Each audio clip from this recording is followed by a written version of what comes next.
Hello friends, welcome to my channel. আজকে আমি আপনাদের পায়রার বাচ্চা বা কবুতরের বাচ্চা কেটে পালক ছিলে তার মাংস তৈরি করে দেখাবো। এই রেসিপির জন্য সবার প্রথমে আমি নিয়ে নিয়েছি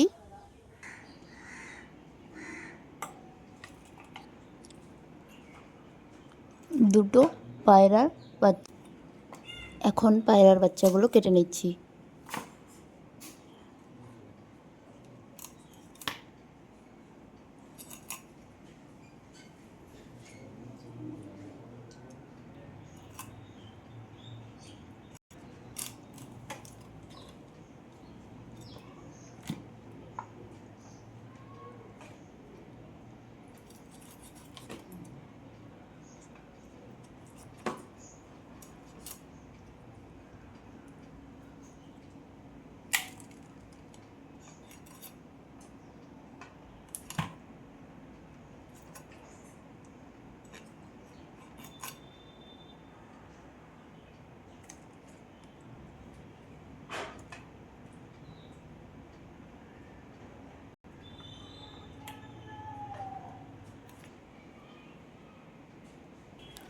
পায়রাগুলো কেটে মাংস তৈরি করে নিয়েছি। এবারে পরিষ্কার জল দিয়ে ধুয়ে নিচ্ছি।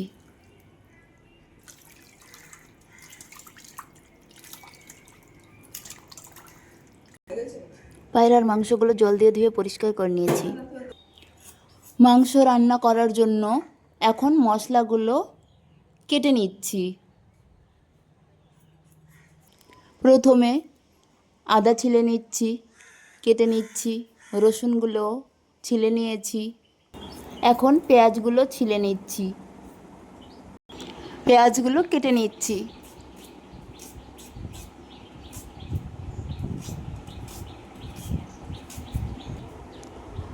আদা রসুন পেঁয়াজগুলো কাটা হয়ে গেছে। এবারে মশলা করার আগে আদা রসুনগুলোকে একটা পাত্রে জল নিয়ে ধুয়ে পরিষ্কার করে নিচ্ছি।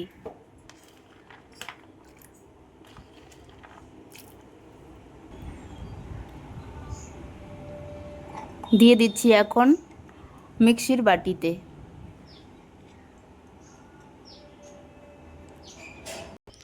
এবারে মাংসগুলো রান্না করার জন্য নিয়ে নিয়েছি একটা কড়াই। দিয়ে দিয়েছি পরিমাণ মতো পেঁয়াজ কুচি। দিয়ে দিচ্ছি মাংসগুলো।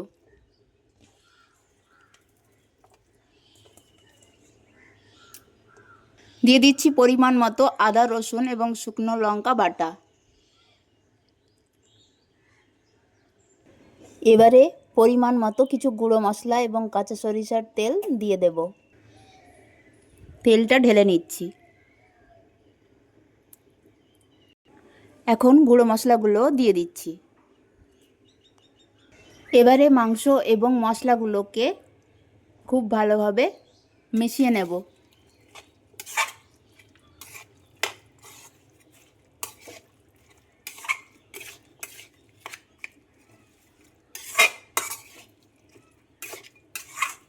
মাংসর সঙ্গে মশলাগুলো মাখানো হয়ে গেছে।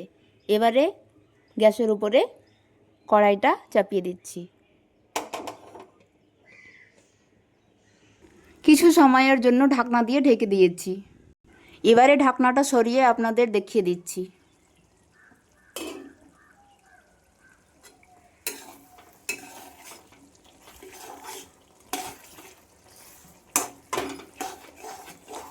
মাংস এবং মশলাগুলো দুটোই এখন খুব ভালোভাবে গরম হয়ে গেছে এবং ফুটে উঠেছে।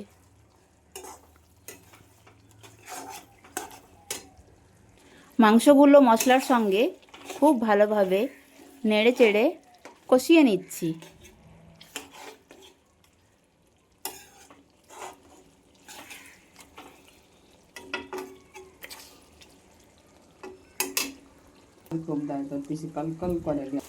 পরিমাণ মতো ভাজা জিরে গুঁড়ো দিয়ে মাংসটা খুব ভালোভাবে নেড়ে নিচ্ছি। পরিশেষে দিয়ে দিচ্ছি কাশ্মীরি লঙ্কা গুঁড়ো। এবারে মাংসগুলো খুব ভালোভাবে নেড়েচেড়ে মিশিয়ে নিয়ে কিছুক্ষণের মধ্যেই উনানের আঁচটা বন্ধ করে দেব। পায়রার মাংস রান্না করা কমপ্লিট হয়ে গেছে। পায়রার মাংস রান্নার রেসিপিটা যদি আপনাদের ভালো লেগে থাকে তাহলে আমার ভিডিওতে একটা লাইক দিয়ে চ্যানেলকে সাবস্ক্রাইব করে রাখুন। ফিরে আসছি নেক্সট ভিডিওতে। এখনকার মতো আল্লাহ হাফিজ। By friends.